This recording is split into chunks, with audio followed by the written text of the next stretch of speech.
नमो अर्हन्तारं नमो सिद्धारं नमो आर्यारं नमो वज्रायारं नमो लोये सवसाहूरं शुद्धात्मान मनेकान्तं साधुमुक्तं मंगलम वंदे संदृष्टि सिद्ध्यर्थं संदृष्ट्यर्थ प्रकाशकम् ओंकार स्वरूपाय नमः जिन्मुखोद्भूत सरस्वती देव्यो नमः रत्नत्रय धारक निस्वभाव साधक अज्ञान त्रिमिर निवारक श्री गुरुवे नमः परम गुरुवे नमः परम्पराचार्य श्री गुरुवे नमः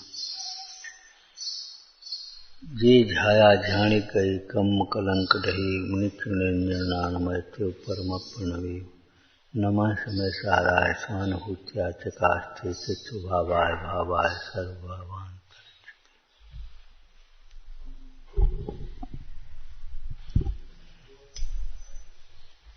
भयभीत व्यक्ति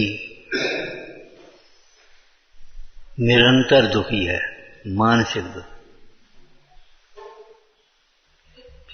दुखते हैं भयभीत।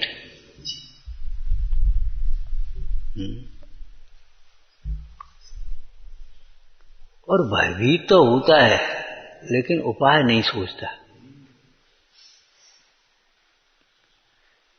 उस भय को दूर करने का उपाय वस्तु स्वरूप को समझना है।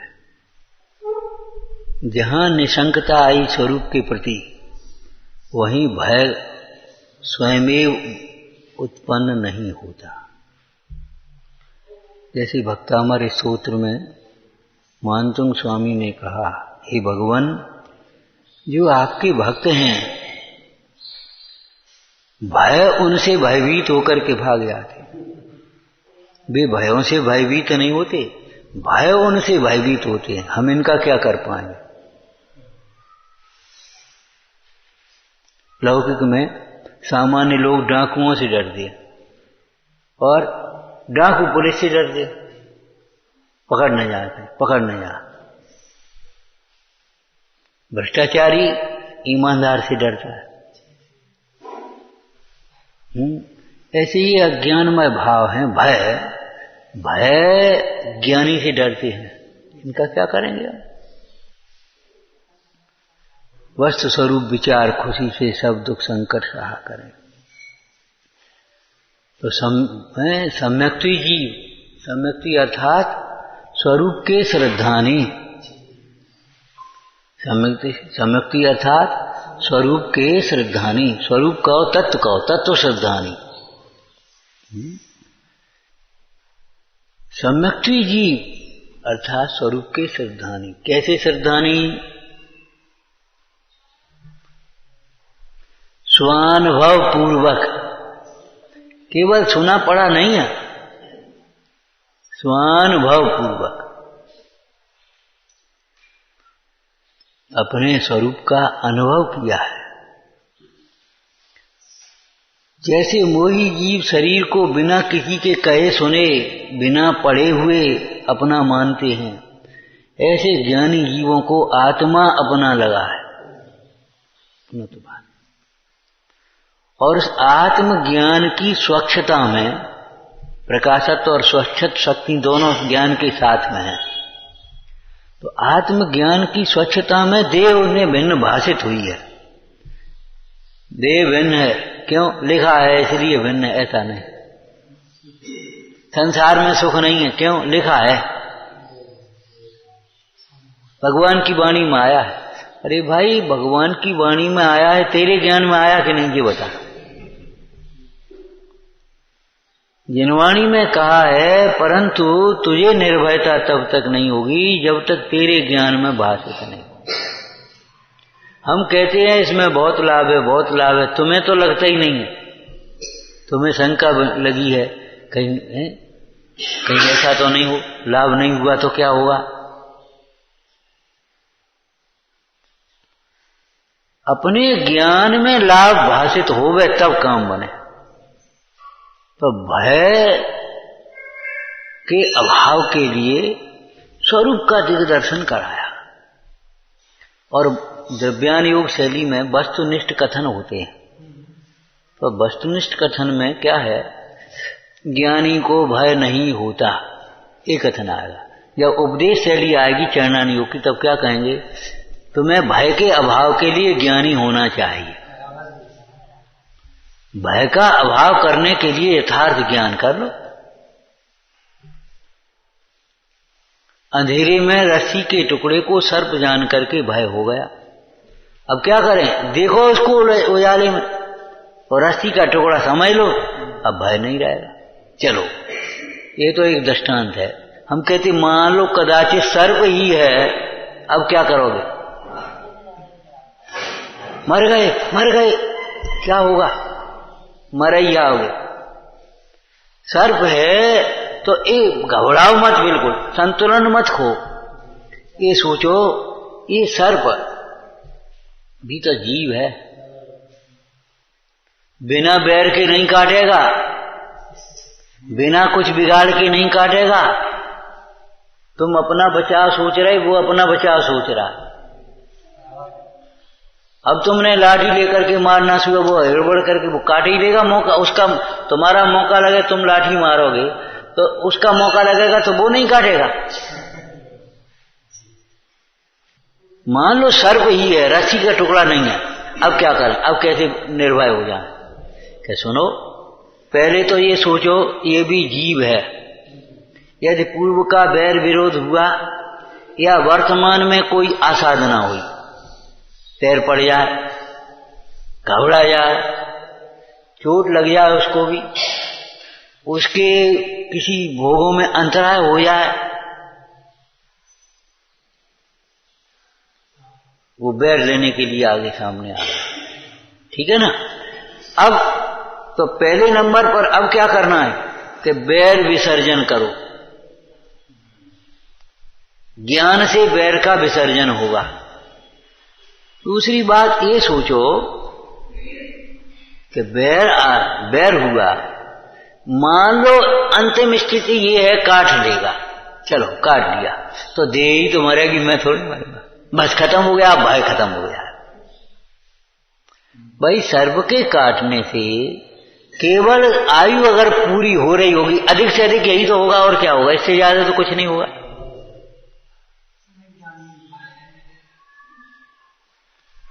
विचार करो, मुनीश्वर कैसे निर्भय बैठे रहते। सर्प आया, मुनीश्वर निर्भय बैठे।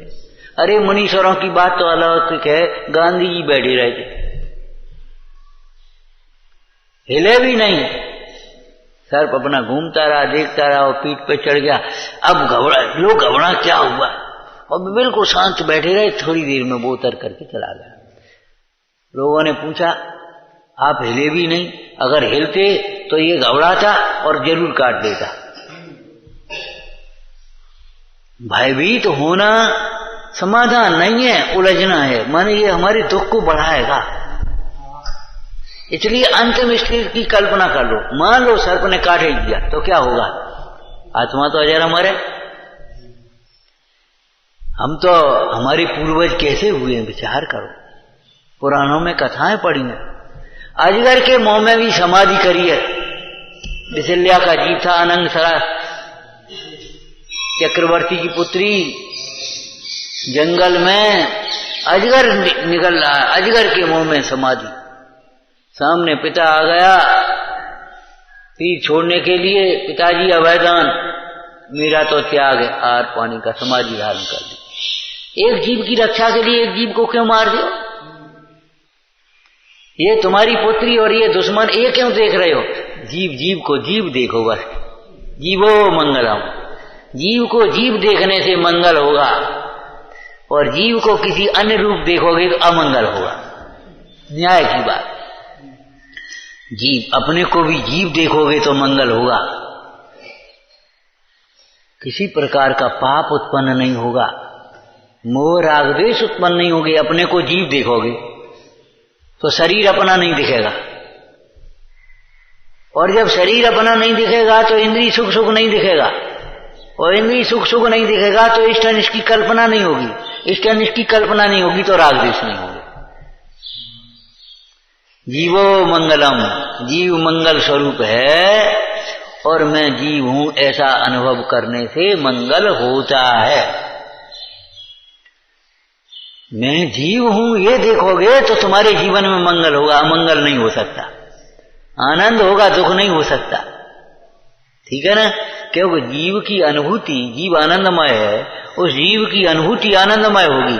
जैसे मिश्री मिठासमय है तो मिश्री का आस्वादन मिठास रूप होगा।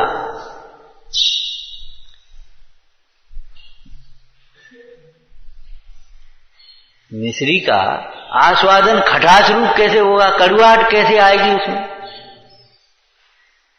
उतावलेपन से मिश्री को पहचाने बिना मिश्री के धोखे से कुछ और चीज खा लोगे तो बात अलग है। जल्दी में उठाई और मिश्री की जगह फिटकरी खा ली। अब वो तो आएगी। फिटकरी को मिश्री मान करके भी खाएगा तो फिटकरी का स्वाद आएगा।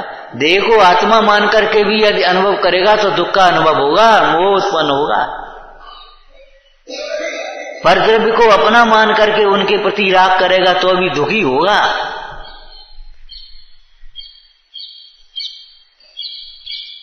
वस्तु स्वरूप को देखा जाए तो कहां भय के लिए स्थान है? बोलो। अब वो सर्व है वास्तव में। तो ये विचार करो अंतिम स्टेज कि ज्यादा से ज्यादा होगा ये काट लेगा और कुछ नहीं होगा। तो काट लेगा तो शरीर को ही तो काटेगा, मेरे को तो काटेगा नहीं। ये शरीर को सर्व काटेगा और मैं अपने को अशरीरी देख रहा हूंगा तो बता मेरा क्या बिगड़ेगा?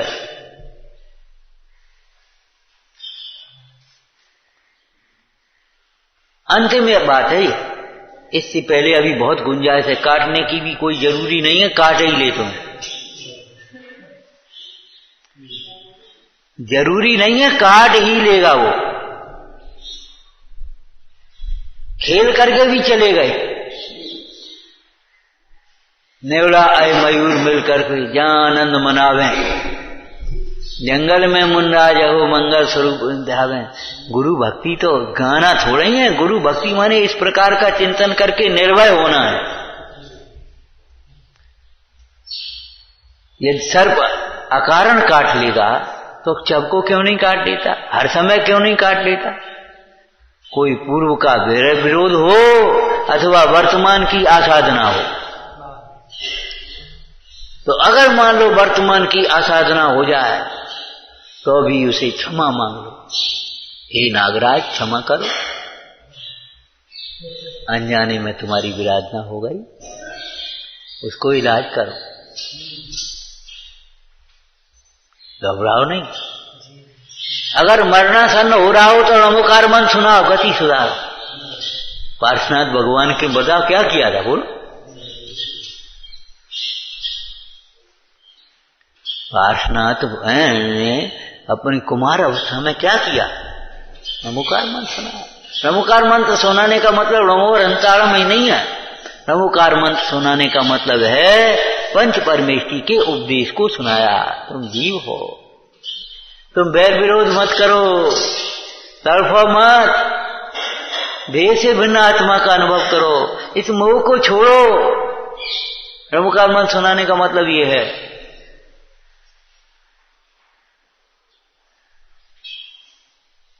और भी धरणन पद्मवती हो गए। विचार करो। घबरा करके काट भी तो सकते हैं, कि काट भी सकते हैं, काट ही नहीं लेंगे।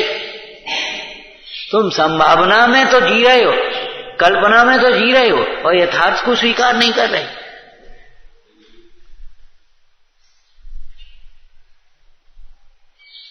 कैसे वो भगवान महावीर को देख करके शांत हो गया? विचार करो। कैसे कृष्ण उस नाग के साथ पीड़ा करके ऊपर गेंद को उठा लाए कालीग्रह में।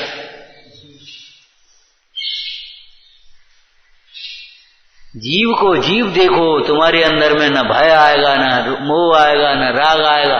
अरे शरीर से मोह होगा तो उस सर्प से भय होगा। जब शरीर से मोह होगा तभी तो सर्प से भय होगा, शेर से भय होगा। वही सियालनी, बताओ कैसा भक्षण कर गई।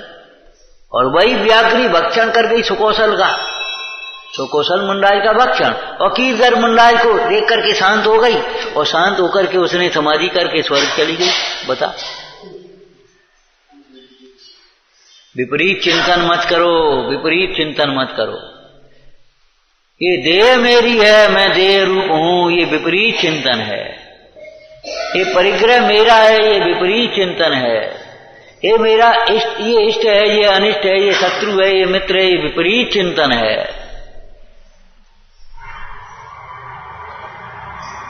मैं जन्मता हूं, मैं मरता हूं, ये विपरीत चिंतन है। विपरीत चिंतन मत करो। अब बताओ, अब सर्व से क्या भय होगा? आप शांत होकर के बैठ जाओ, नमो रंतारम पढ़ने लगो, तुम्हारा ज्यादा दिमाग काम नहीं दे, नमो रंतारम नमो से। अरे शुद्धात्मा से उपयोग हटे तो पंच परमेष्टि का अधिक लगाने लायक कहां है? अगर स्त्री का अपने घर उपयोग थोड़ा सा चल विचल हो गए, बहुत दिन हो गए, क्या करें, तो कहां मायके जाएगी और कहां जाएगी? बता, कहां जाए? दूसरी जगह कहां है? बोलो। ऐसे अपने स्वरूप में उपयोग न लगे, स्वरूप का चिंतन भी नहीं कर पाओ, तो पंच परमेष्टि भगवान की भक्ति करो, दूसरा उपाय नहीं और जरूरत भी नहीं। चलो अब कहीं घूमे आ। कहीं क्यों घूमे आ? घर घूमे आ। अब लौकिक मोह में घर, वो माता पिता का घर, ये भी माता पिता का घर है। क्या कहा? ये जिन मंदिर माता पिता का घर है, अनंत हमारे पिता हैं, जिनवाणी माता है। सगे भाई बहन बैठे अपन सब, कितनी भी तकलीफ हो भग के आ जा, जिन मंदिर में आ जा। संसार रूपी रेगिस्तान में ये जिन मंदिर कल वृक्ष के समान समझना चाहिए। जिन मंदिर है अशरण जग में शरण, जिन मंदिर है जग में तारण तरण, जिन मंदिर है जग में अशरण शरण। विचारना, जिन मंदिर शरण है, इसका अर्थ जिन मंदिर शरण नहीं है। जिन मंदिर में शरण का भान होता है, जिन मंदिर में आओगे तो भगवान क्या कहेंगे? बिना बोले कहेंगे, तुम्हारा आत्मा तुम्हारे लिए शरण है। जिस प्रकार दुख से बचने के लिए मेरी आत्मा ने अपना शरण लिया, उसी प्रकार तुम भी दुख से बचने के लिए सामान्य को अंगीकार करो, माने आत्मा की शरण करना करो, आत्मा की आराधना करो। ये नए विविक्षा से कथन होते हैं। जिन मंदिर शरण है, पंच परमेष्टि शरण है, चार आराधना शरण है, रत्नत्रय शरण है, आत्म ध्यान शरण है, शुद्ध आत्मा शरण है। ये नए विविक्षा हैं, इनमें भेद मत समझना।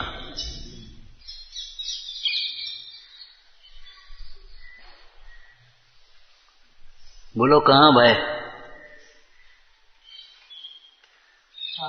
मंदिर जाना पहुंचना ये शरीर का काम है, नहीं पहुंच पाओ वहीं बैठ जाओ, पंच परमेष्टि भगवान का स्मरण कर लो। अपवित्र है पवित्र वासो स्थितो दोस्तों बाध्याय पंच नमस्कारम सर्व पापय प्रमुच्यते। सर्व पापय प्रमुच्यते का अर्थ क्या है? सर्व दुख ही प्रमुच्यते। जब पाप से छूटेगा तो दुख से तो अपने आप छूटेगा। ये अर्थ भैया भली प्रकार से समझना होगा। दुख से छूटने का मतलब है पाप से छूटो, पाप से छूटेगा तो दुख से अपने आप छूट जाएगा। सर्व पापय प्रमुच्यते माने सर्व दुख है छूट।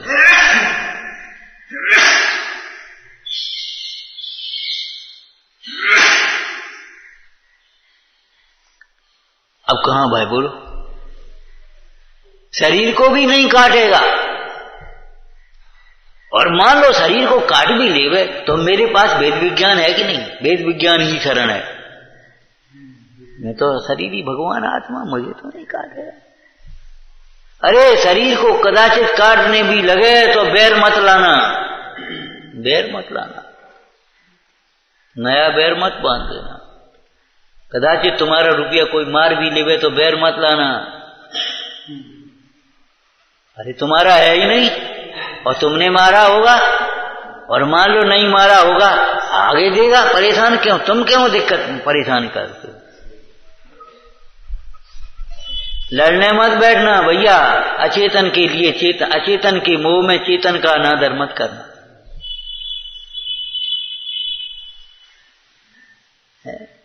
कोई नुकसान हो गया, उठा करके गिर गई तू है क्या? अब इनसे इनको इनकी ताड़ना मत करना, इनकी विराधना मत करना, समझा देना, शांति से काम किया करो भैया, ऐसे करके नुकसान होता है, क्या करते तुम भैया? लेकिन ये मत सोचना कि कसाय करने लगे, कसायों से अपना भी बुरा होगा, दूसरे का भी बुरा होगा। कसाय होने से बड़ा नुकसान दूसरा है ही नहीं। कसाय उत्पन्न होने से बड़ा दूसरा नुकसान नहीं है, समझ लेना। उपयोग को सूक्ष्म करो, अभिप्राय को सम्यक बनाओ, चर्या को व्यवस्थित करो, आलस्य छोड़ो, क्रिया सुधारो, ज्ञानाभ्यास करो।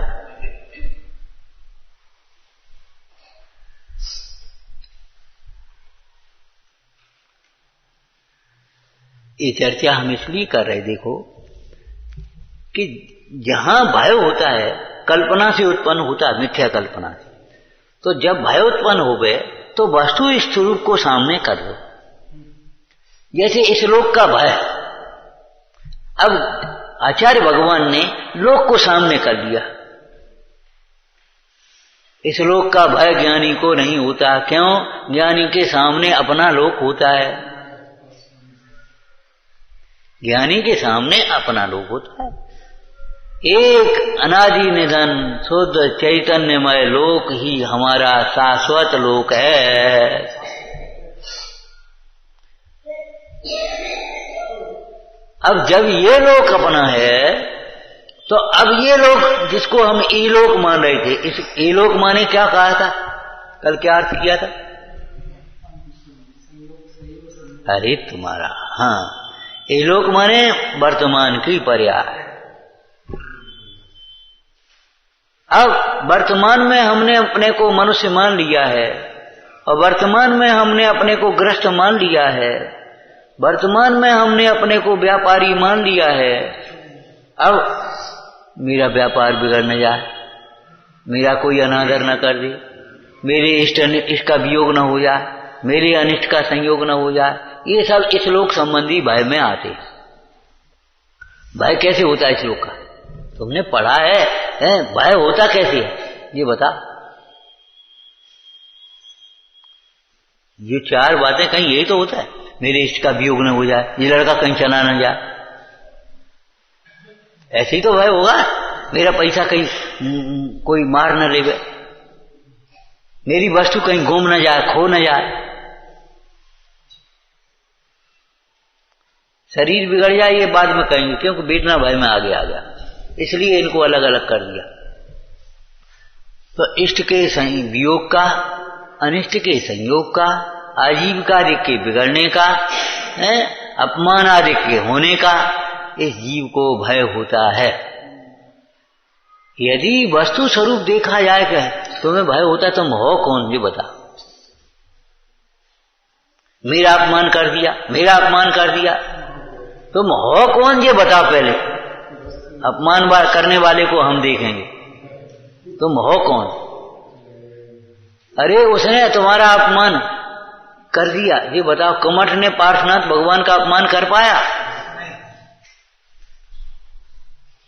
तेरा अपमान और तेरा सम्मान कराने वाला कोई दूसरा नहीं है।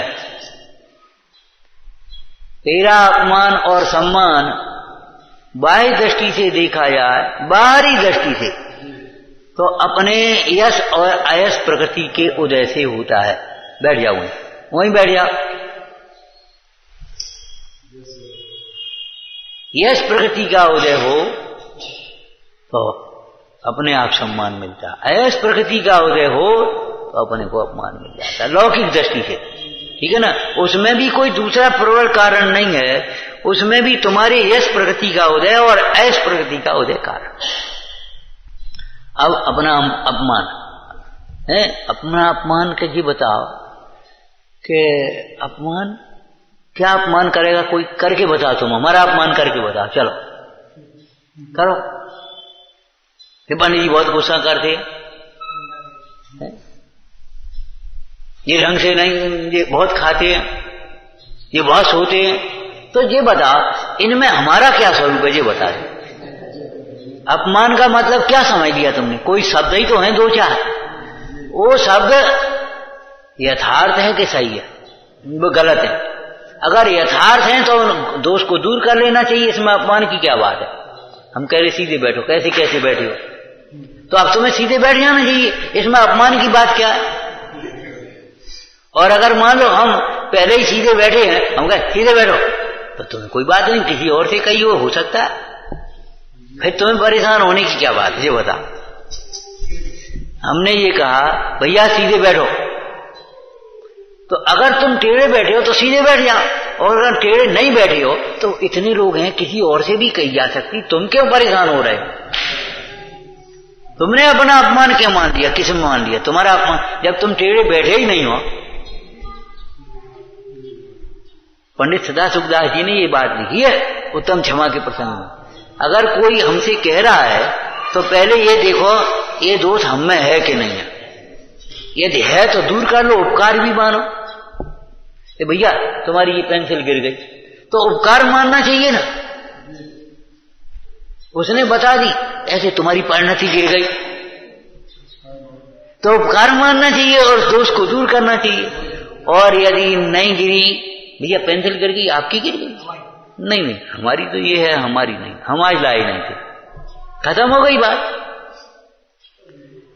तो जिसको तुम अपमान मान रहे हो वो दो चार शब्द ही तो होंगे, और क्या होगा?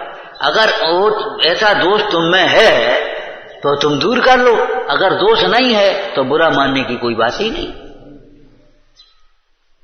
ठीक है ना? ये बाहर के अपमान की बात हो गई। अब ये बताओ पूज्यपाद स्वामी के वेद ज्ञान को गिनाओ। वस्त्र जीर्ण होने से आत्मा जीर्ण नहीं होता, वो शरीर जीर्ण नहीं हो जाता, आदमी जीर्ण नहीं हो जाता। लाल वस्त्र पहनने से आदमी लाल नहीं हो जाता, मोटा वस्त्र पहनने से आदमी मोटा नहीं हो जाता। इसी प्रकार जैसे वस्त्र भिन्न है और शरीर भिन्न है, तो वस्त्र के बदल जाने से शरीर नहीं बदलता, ऐसे शरीर भिन्न है और आत्मा भिन्न है। शरीर के बदल जाने से, जीर्ण होने से मैं थोड़ी जीर्ण हो गया, शरीर के क्षीण होने से मैं थोड़ी क्षीण हो गया, शरीर के स्थूल होने से मैं कौन स्थूल हुआ? तो शरीर के अपमान से मेरा अपमान तो नहीं हुआ। देखो कैसी शकल है, अरे ये शकल मेरी है ही नहीं, खत्म हो गई बात। एक बात, अब व्यवहार में से देखो तो ये जो हमसे जैसे बोला जा रहा है वह ऐसा हमने कभी किसी से बोला होगा? हमने किसी का अपमान किया होगा तो आज ये अपमान का प्रसंग है, ताको जो उदय आयो। और हमने यदि अपमान नहीं किया होगा तो हमारा अपमान है ही नहीं, कोई बात ही नहीं, ठीक है ना? अब ये अपमान जो हुआ तो हमने जो अपमान कर्म बांधा, उस कर्म के उदय से अपमान हुआ। अब कर्म की तो नजरा हो गई, हमारे कर्म की नजरा बहुत बढ़िया बात है, ये तो फल, इसमें लाभ है हमारा। इसलिए उपदेश शैली का क्या वाक्य है, यदि कोई अपना अपमान करे तो उदय विचार करके समता से सहन कर लेना, और हमसे किसी का अपमान हो जाए कभी तीव्रता में तो दोष मान करके उसका प्रायश्चित करना। भैया गलती हो गई, जाने कार्य करेगो, हमसे क्षमा करियो, ध्यान मान दियो, यानी हम कार्य करेगो, हमें ध्यान ही, हम गुस्सा आ गई भैया ध्यान मत देना, क्षमा मांगो। हमसे किसी का अपमान हो जाए तो क्षमा मांगने की बात है, और दूसरे से हमारा अपमान हो गया तो कोई बात नहीं, हमारा कर्म का उदय था, निर्जरा हो गई। अब बताओ तुम्हें कहां का भय लगेगा अपमान हो जाए? अब द्रव्यान योग से देखो, बोलो भाई द्रव्यान योग से आत्मा का अपमान करने की ताकत ही नहीं किसी की, कोई करके बता देगा। जिन्हें अपमान करने का भाव होता है, कसाएं होती हैं, उन्होंने आत्मा देखा कहां है? और जिन्होंने आत्मा देखा है उनको सब जीव आत्मा दिखाई देती है, तो उन्हें अपमान का भाव नहीं आता। कितनी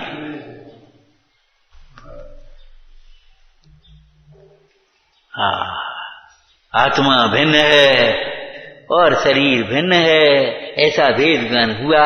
अब किसका अपमान, कैसा अपमान, क्या अपमान बताओ? कहाँ का अपमान और कहाँ का सम्मान?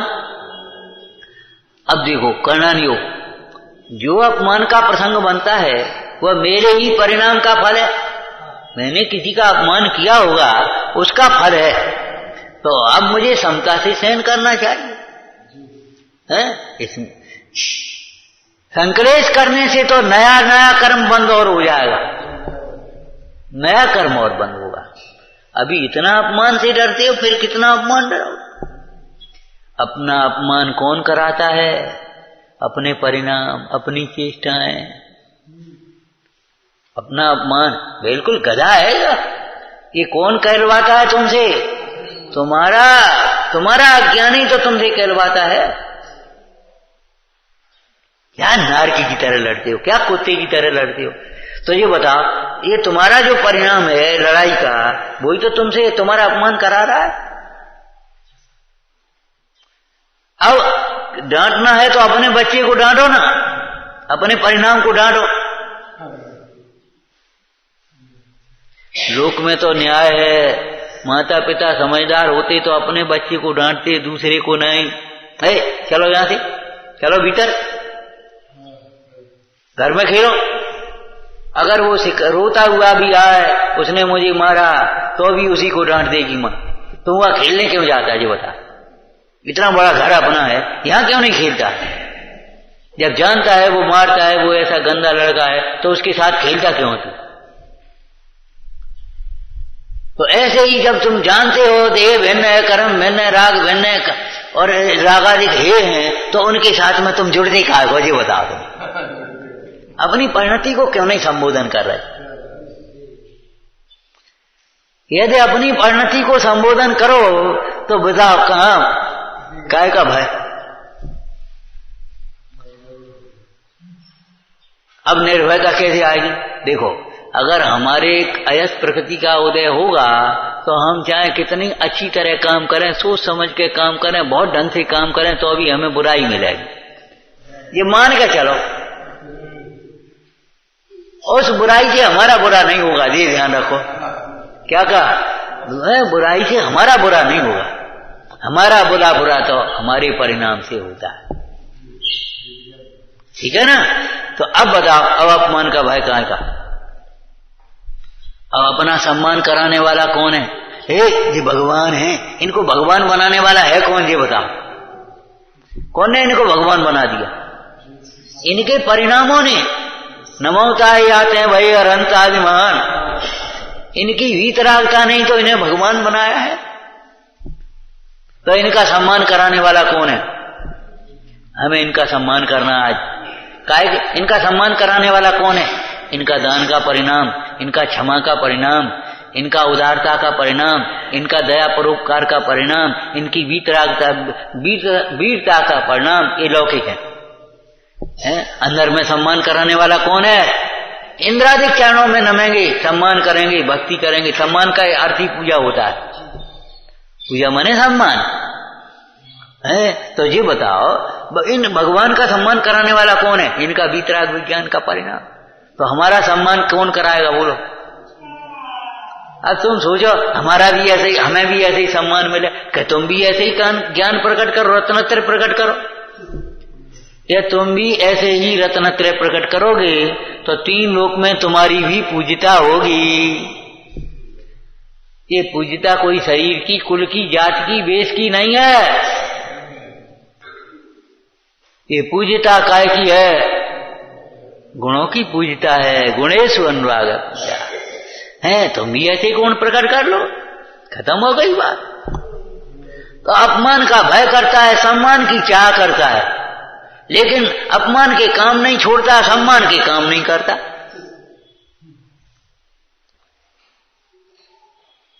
इससे बड़ा सम्मान कौन होगा? बताओ, कौन सा बड़ा सम्मान होगा इससे कि भगवान आत्मा।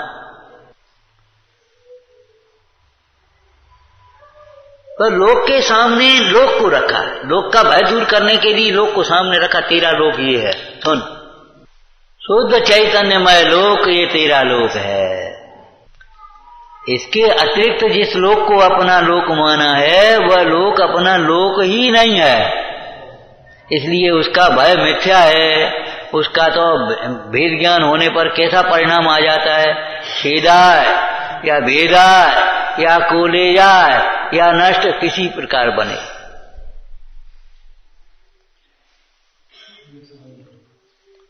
बताया था ना, एक दुकानदार के बाहर में दुकान लगा ली थी उसने, और एक नाला नीचे से निकलता था। अब वो बाहर सामान लगा, वो गिर न जा, गिर न जा, गिर न जा, गिर जाएगा तो नुकसान होगा। अब एक ग्राहक आया, उसने दिखा कि ये दिखाना हमको, तो उसने खोल करके दिखाया। अब उसने खरीद लिया, पैसा दे दिए, सब हो गया। अब मान लो गिर जाए, गिर जाए, हमें क्या करना। थोड़ी सी सहानुभूति, अरे भाई गिर गया, जाकर के धो लेना, कोई बात नहीं, चलो दूसरा ले लो। माने वो सहानुभूति की बात अलग है, लेकिन कोई ऐसा लगता है गिर न जाए, खो न जाए। अपनत्व, जिसने अपना अपनत्व समेट लिया है देहादिक से, और फिर वो खत्म हो गया। तो लोक का भय कैसे मिटेगा? इस लोक से, ई लोक से अपनत्व समेटो और अपने लोक में अपनत्व ले आओ। कहीं इष्ट का वियोग न हो जाए। कैसी बातें करते हो? मैंने उसे इष्ट मान लिया है जिसका कभी वियोग होता ही नहीं, और जिसका वियोग होता है, संयोग होता है, उसमें मेरी इष्ट अनिष्ट की कल्पना ही मिट गई है। इसलिए वियोग हो तो हो, और वियोग होगा क्यों करते हो? वर्तमान में ही वियोग है, भिन्नता है। मेरे इष्ट का वियोग हो जाए तो जिसको इष्ट मानता है, ऐसे स्त्री पुत्र कुटुंबादिक, उनकी वर्तमान में ही भिन्नता है। अब वियोग होगा, वियोग हो जाए नहीं, अरे वियोग तो होगा ही जब संयोग हो। ए पंडित जी तुम कहीं चले मन जाइयो, हमने कहा वो तो जाएंगे ही, इसमें क्या बात है, तुम चले मन जाइयो। अरे चले नहीं जाइए जो कोई बात रही, जाएंगे जाएंगे जाएंगे। और किसी की क्या एक दिन ये देश जुदी होगी, होगी कि नहीं होगी?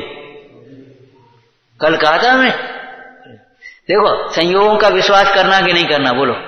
संयोगों का हमें विश्वास है, हमें संयोगों का विश्वास है कि ये संयोग भिन्न है, अनित्य है, अचरण है, दुख रूप है, और एक दिन इनका वियोग स्थूल रूप से भी होगा। और संयोग का वियोग होने से पहले अगर मोह नहीं छूटेगा तो रोएगा कौन, ये बता दो। इसलिए संयोग का वियोग होने से पहले इस संयोग का मोह छोड़ देना चाहिए, अपनत्व को समेट देना चाहिए, और कोई उपाय नहीं। सरकार पुल बनवाती है, बिल्डिंगें बनवाती है, सरकारी बिल्डिंगें बनवा दी ना। अब उनका एक टाइम होता है, तो टाइम के बाद अपने आप गिरवा देती। अब गिर जाए, दो चार मर जाए, क्या फायदा फिर? भाई इसका टाइम हो गया, अब ये किसी समय गिर सकती है। भाई एक सिद्धांत हो गया कि नहीं, इसका टाइम पूरा हो गया है, अब ये बिल्डिंग किसी समय गिर सकती है, तो जनहानि हो जाए, इससे क्या फायदा? इसलिए पहले ही इसको गिरा दो ना। तो देह किसी समय छूट सकती है, तो पहले ही छूटा अनुभव कर लो। अब देह की अवस्था हो गई, हमने बताया था परसों, देखो भाई बच्चे अगर ज्ञानाभ्यास नहीं करते तो अन्याय कर रहे, और युवावस्था में अगर संयम धारण नहीं करते फिर कब करोगे, ये बताओ। कोई कहता ये लोग उपवास कर ले, अरे भैया अवे नहीं करोगे तो कब करोगे फिर? अन्याय करते हैं अगर संयम धारण नहीं कर रहे तो, और बड़े बूढ़े अगर समाधि की तैयारी नहीं कर रहे तो भैया अन्याय है। अब क्या समझ रहे, देह छूटेगी, इसलिए ऐसा अभ्यास करो, देह छूटी है, देह है ही नहीं, देह है ही नहीं, बैठो ऐसे बैठो, देह है ही नहीं हमारे। अंतरंग में ध्यान से देखो नित असरी, देखे जो अशरीर वो तो सिद्धांत का वाक्य हो गया, वस्तुनिष्ठ कथन हो गया। जो अंतरंग में देह से भिन्न अशरीरी ज्ञान शरीरी आत्मा को देखता है वह फिर जन्म मरण नहीं करता, और हमें जन्म मरण नहीं करना है तो भू आत्मन तू अपने को देह से न्यारा देख। अरे और हम क्या कहें, देह की शुद्ध दिवाने वाले, देह की याद कराने वाले लोगों से भी दूर रहो। कैसी तबीयत है, मुश्किल से तो भूल पाए और ने को उपयोग लगाए और भी आगे कैसी तबीयत है, तो न बे चले आए तो ये बहुत कमजोर हो गए, तुम कछु नहीं रहो। काहे कछु नहीं रहो, कहा नहीं रहो, ज्ञान है, दर्शन है, सुख है। अरे बे तो ठीक है, आपकी बात अलग है, तो आपकी बात अलग है। अरे यही सुख की बात है, यही समझना चाहिए। इसलिए भैया इन मोहियों के दूर रहो। बात बड़ी है, जो बने आवे भार भवन को डारे। जो देह की याद दिलाने वाले हैं उनसे भी दूर हो जाओ। कहा था ना, देखो जब मोह दुख का कारण है तो मोही सुख के कारण कैसे हो सकते। जब मोह दुख का कारण है तो मोही जीव सुख के निमित्त कैसे होंगे। वे तो मोह कराएंगे, ये सब मोह बढ़ावन हारे जीव को दुर्गति दाता। इनसे अगर दूर नहीं भय, इनके मोह में तुम पड़ गए तो दुर्गति हो जाएगी भाई। अन्याय मत करना, अन्याय मत करना। जो न बने तो घर में रह के सब सो हो निराला। कोई अशक्यता शरीर आदि की बन जाए और नहीं निकल पाओ तो निरपेक्ष हो जाओ, निरपेक्ष हो जाओ। क्या करे आए, अरे करे आए होंगे, तुम्हें कहा लेने देने। बिन के रुपया दे आए, बे तुम्हारे दे गए, अरे दे गए वहीं दे आए, वहीं कहा लेने देने। अब उनको करने दो, इतने छोटे तो है नहीं बच्चे, और छोटे हों बड़े हों, अब क्या करोगे, करोगे क्या बता। वे अपने हिसाब से करे हैं, करने दो उनको हैं। एक बार उनको समझा दो, भैया देव गुरु धर्म की श्रद्धा रखना, दान परोपकार का भाव, सत्पात्र दान देना, दीन दुखियों का उपकार करना, जनवाणी का स्वाध्याय करना, इंद्रियों के बस में मत होना, किसी के प्रति अन्याय नीति मत करना, भयभीत मत रहना, जो मिले उसमें मोहित मत हो जाना, अटक मत जाना। क्या लिखा है आगे बोला समाधि मन में, देखो यदि तुम हमें अपना पिता मानते हो, अपना बड़ा मानते हो, तो तुम्हारे हित के लिए हम ये बात कह रहे हैं। तुम्हारी समझ में आए तो मान लो, नहीं समझ में आए तो भाई तुम समझो, हम क्या करें। अब हम तुम्हारे मोह में अपना भाव तो नहीं बिगाड़ेंगे, हम तुम्हारे मोह में अपना भाव तो नहीं बिगाड़ेंगे। हमने पंच परमेश्वरी भगवान की भक्ति से, जिनवाणी के स्वाध्याय से, तत्वों के विचार से है जीवन में आनंद भोगा है। तुम भी आनंद भोगो, नहीं भोगना है तो तुम जानो भाई, हम क्या करें। महाराज आशीर्वाद, अरे आशीर्वाद का संयम धारण करो, सो आज सुखी रहोगे।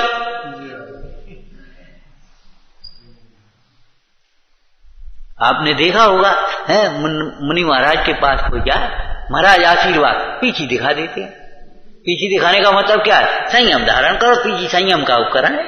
संयम से सुखी होगा, संयम से दुख होगा। अब इसमें नीचे की बातें समझ लेना, सम्यक से सुखी होगा, मिथ्या से दुखी होगा, अज्ञान से सुखी होगा, ज्ञान से सुखी होगा, अज्ञान से दुखी होगा, ज्ञान से सुखी होगा, आर्थ और ध्यान से दुखी होगा, धर्म ध्यान से सुखी होगा। बस हो गए बुद्धे। आशीर्वाद जी आशीर्वाद, और का आशीर्वाद। आशीर्वचन क्या है, कुंद कुंद स्वामी के आशीर्वचन, अहम एक को खल शुद्धो, ये आशीर्वचन, आशीर्वाद है। कोरो आशीर्वाद नहीं दो है। लड़का आया, मैं माँ के पैर छुए, है बेटा खुशी रहो, अरे खुशी नहीं रहो, शरबत बना के ले आई, 5 शरबत पियो पहले गर्मी में। कोरा आशीर्वाद, खुशी रहो, कोरा खुशी होने की बात नहीं। और जल्दी नहा दो, रोटी तैयार। क्यों? माँ का आशीर्वाद कोरा होता है, तो जिनवानी का आशीर्वाद का कोरा होगा। सुखी रहो। अब जे सुखी रहो जे तो कह दी, कैसे सुखी हो जे तो बता ही नहीं। लेकिन जिनवानी ने इतना नहीं कहा कि खुशी रहो। जिनवानी ने खुशी होने की विधि बता करके कहा खुशी हो, तू सर्व प्रकार से प्रसन्न हो। क्या समझकर कि देह आत्मा रूप नहीं हुआ है, आत्मा देह रूप नहीं हुआ है। देह और आत्मा आज भी भिन्न है। आत्मा आत्मा ही है, आत्मा आत्मा ही रहा है, आनंदमय ही रहा है, ज्ञायक ही है। ऐसा विचार करके, ऐसा अनुभव करते हुए तू सर्व प्रकार से प्रसन्न हो और सावधान हो, अपने को आप रूप अनुभव कर। बस ये विधि बताई। ऐसा नहीं खुशी रहो, ऐसे खुशी रहते हैं कहीं। खुशी होने की विधि है। आत्मा आनंदमय है, आत्मा के अनुभवन से जीव का जीवन आनंदमय होता है। ये लोक भी आनंदमय होता है और परलोक भी आनंदमय होता है। एक भाई आया, पंडित क्या नाम पंच कल्याणक हो रहा है, तो हम इंद्र बन गए। हमने इंद्र पैसा से नहीं बनते, इंद्र परिणाम से बनते। परिणाम तो लाभ इंद्र जैसे पहले पैसा से इंद्र बन गए, बोली लेके इंद्र बन गए। ये बताओ इंद्र में प्रधानता काय की है? बताओ। इंद्र सम्यक दृष्टि होता है, सम्यक दृष्टि हुए बिना इंद्र कैसे बन जाओगे? ऐसे तो लड़का पुलिस की ड्रेस पहन लेता है, मैं पुलिस बन गया, डॉक्टर की ड्रेस पहन ले डॉक्टर बन गया, और धोती पहन लेगा सुबह कहे हम पंडित जी बन गए। ऐसे कहा जी बचपना छोड़ो। स्वधर्म इंद्र सम्यक दृष्टि, और उसे भक्ति की प्रधानता होती है। पंडित टोटरमल जी ने क्या लिखा? अगर तुम देवों को ही, स्वर्ग के देवों को ही पूजना चाहते हो, पूजपना तो संयम से होता है अपने यहाँ। जिन शासन में पूजपना संयम से होता है, और तुम कहते हो यदि इनमें भक्ति की है, उपकार किया है, धर्मेंद्र पद्मावती चक्रेश्वरी आदि ने रक्षा की है, इसलिए हम इनको पूजते हैं, तो भक्ति की प्रधानता तो स्वधर्मेंद्र में है। लिखा है ना? क्यों? 5 कल्याणक मनाए तीर्थंकरों के, 5 कल्याणक तीर्थंकरों के मनाए हैं। स्वधर्म स्वर्ग का इंद्र गर्भ कल्याणक के समय, जन्म कल्याणक के समय उत्सव मनाता है, खुद नाचने लगता है, खुद पालकी उठाने लगता है, संभूषण की रचना करता है, और अंत में शरीर का संस्कार करता है। बोलो स्वधर्म इंद्र है कि नहीं? और लौकिक में शरीर का संस्कार कौन करेगा? बारिश करेगा कि नहीं करेगा? तो वो बारिश है जी, समझ लो। बारिश का मतलब समझ गए? वहां से आएगा और संयम धारण करेगा, अपनी आराधना की पूर्णता करेगा और भगवान बनेगा। पैसा से बन गए, 5 लाख में बन गए, 2 लाख में बन गए, 10 लाख में बन गए, 20 लाख में बन गए, 50 लाख में बन गए। ऐसे पैसा से बन जाए तो फिर क्या हो पूछो? ठीक है, पैसा की एक व्यवस्थाएं हैं बाहर में, लेकिन स्वधर्मेंद्र बनने का मतलब क्या है? सम्यक दृष्टि बनो, सम्यक दृष्टि बनो, जिनेंद्र भगवान की भक्ति करो, ऐसे रत्न बरसाओ, ऐसे रत्न बरसाओ धर्म कार्यों में। उलीच दो सारी पुण्यम समग्र में एक मना जो बचा करके मत रखना अपने लिए। एक हम कह रहे माँ भी होती है, सब्जी थोड़ी थी और बेटा भोजन करने बैठा, सुबह ने आधी देगी, माँ बेटा कह भी लगे अब थोड़ी तो रहेगी, अपने रह रहे, अरे हम खा ली, तुम्हें बस उठाए पटक ले, हम खा ली करिए, अपने लिए बचा करके रखती। बोलो क्यों? तुम अपने लिए बचा के रख रहे हो। अरे पुण्यम समग्र में एक मुना। पुण्यम माने क्या? पुण्य के उदय से हुआ ये शरीर मिला है, पुण्य के उदय से समय मिला है, पुण्य के उदय से बुद्धि मिली है, वो भी पुण्य का उदय हम कह देते हैं उपचार से। बुद्धि मिली है, पुण्य के उदय से समागम मिला है। एक साथ सौंप दो अपनी आराधना के लिए, दूसरी कोई बात ही नहीं। तब 100 धर्मेंद्र बन पाओगे। इंद्र बन गए महाराज, आशीर्वाद दे दे। हमने कहा आशीर्वाद दे दे इंद्र को? बताओ, मनुष्य भाव धारण करो, संयम धारण करो, अपना कल्याण करो, और क्या करें। अब तुम तो पहले ही मनुष्य इंद्र बन गए, तुम्हारी उन्नति हुई कि अवनति हुई, ये बताओ। कोई सम्यक दृष्टि मनुष्य इंद्र नहीं बनना चाहता। इंद्र मनुष्य पर्याय को आकर के संयम धारण करना चाहता। बताओ, तुम इंद्र बन के फूल लाए हो। अरे वो तो एक नियोग है, वो हम ये मना नहीं कर रहे, वो बात तुम्हारी हर्ष की है, प्रसंग की है, वो अच्छी बात है। लेकिन ये बताओ, इंद्र बनने में खुशी मना रहे हो कि मुनीन्द्र बनने में खुशी मना रहे हो?